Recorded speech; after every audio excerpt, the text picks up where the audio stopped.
2026 football বিশ্বকাপের যোগ্যতা অর্জন পর্ব একদম চূড়ান্ত পর্যায়ে এবং ঠিক সেখানে দাঁড়িয়ে পর্তুগাল মাঠে নেমেছিল হাঙ্গেরির বিরুদ্ধে এবং ক্রিশ্চিয়ানো রোনাল্ডো তথা পর্তুগালের সমর্থকরা আশা করেছিলেন তাদের প্রাণভোমরা ক্রিশ্চিয়ানো রোনাল্ডো গোল করবেন, দলকে জেতাবেন এবং বিশ্বকাপের মূল পর্বে পৌঁছে দেবেন। কিন্তু এখন ফল হলো উল্টো। ক্রিশ্চিয়ানো রোনাল্ডো গোল করলেন বটে এবং তার সমর্থকদের প্রত্যাশার তুলনায় প্রত্যাশা পূরণ করেই জোড়া গোল করলেন, কিন্তু পর্তুগাল জিততে পারল না। খেলা 2-2 ড্র হলো, আর যার ফলে বিশ্বকাপের যোগ্যতা অর্জন পর্বের জন্য আরও কিছুটা অপেক্ষা বাড়ল পর্তুগালের। কেন বলছি কথা, সব কিছু আলোচনা করবো আজকের এই ভিডিওতে। নমস্কার, আমি সত্যজিৎ পাল।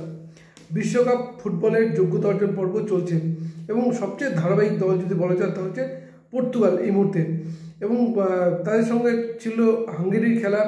আর ঠিক সেখানেই ক্রিশ্চিয়ানো রোনাল্ডো তথা পর্তুগালের সমর্থকরা আশা করেছিলেন তাদের প্রাণভোমরা ক্রিশ্চিয়ানো রোনাল্ডো গোল করবেন এবং দলকে বিশ্বকাপের মূল পর্বে পৌঁছে দেবেন। কিন্তু এখন রোনাল্ডো জোড়া গোল করলেন, জোড়া গোল করলেও একেবারে খেলার অন্তিম পর্বে অর্থাৎ 90 মিনিটের পর অতিরিক্ত সময়ে হাঙ্গেরি গোল করে কিন্তু খেলার সমতা ফেরায়, যার ফলে খেলা কিন্তু 2-2 ড্র হয়ে গেল বলেই পর্তুগালের কিছুটা হলেও বলে যে অপেক্ষা বাড়লো বিশ্বকাপের যোগ্যতা অর্জন পর্বে। অন্যদিকে ঠিক একই দিনে কিন্তু ম্যাচ জিতে কিন্তু বিশ্বকাপের যোগ্যতা অর্জন করলো ইংল্যান্ড, এবং ইংল্যান্ডের সঙ্গে খেলা ছিল, যদি আমরা বলি ইংল্যান্ডের সঙ্গে খেলা ছিল লাটভিয়াকে ইংল্যান্ড 5-0 গোলে হারিয়ে কিন্তু বিশ্বকাপের যোগ্যতা অর্জন পর্ব করেছেন। এবং ইংল্যান্ড এই মুহূর্তে তার পয়েন্ট সংখ্যা কিন্তু 18, অর্থাৎ 18 পয়েন্ট নিয়ে রীতিমতো 2026 ফুটবল বিশ্বকাপে যোগ্যতা অর্জন করলো ইংল্যান্ড।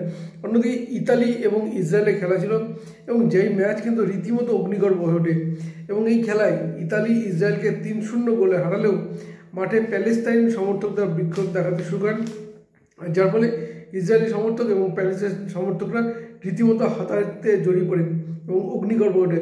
শেষ মুহূর্তে কিন্তু পুলিশ পরিস্থিতি নিয়ন্ত্রণে আনার চেষ্টা করে, কিন্তু এই ম্যাচ ইতালি জিতলেও তাতে কিন্তু যেহেতু যোগ্যতার পর্বের গ্রুপে তিনি ইতালি দ্বিতীয় স্থানে শেষ করলো, ফলে তাদের কিন্তু আরেক কিছুটা অপেক্ষা বাড়লো।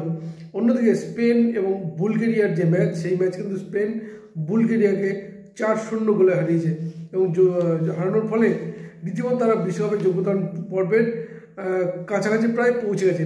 কিন্তু গতকাল যেটা হলো তা হচ্ছে 3টে দল কিন্তু এবার ফুটবল বিশ্বকাপের যোগ্যতা অর্জন করলো, এবং তারা হচ্ছে ইংল্যান্ড, সৌদি আরব এবং কাতার। এবং অর্থাৎ আগামী দিন প্রত্যেকটা খেলা যেহেতু চূড়ান্ত পর্যায়ে চলে এসেছে, অর্থাৎ প্রত্যেক দিন কোনো না কোনো খেলা থাকবেই যোগ্যতা অর্জন পর্বে, এবং সেই খেলাতে কোনো না কোনো দল বিশ্বকাপের যোগ্যতা অর্জন পর্ব পৌঁছে যাবে। এখন দেখা যাক আর কোন কোন দল পৌঁছে যায়, সেদিকে আমাদের নজর থাকবে। নজর রাখুন আপনারা।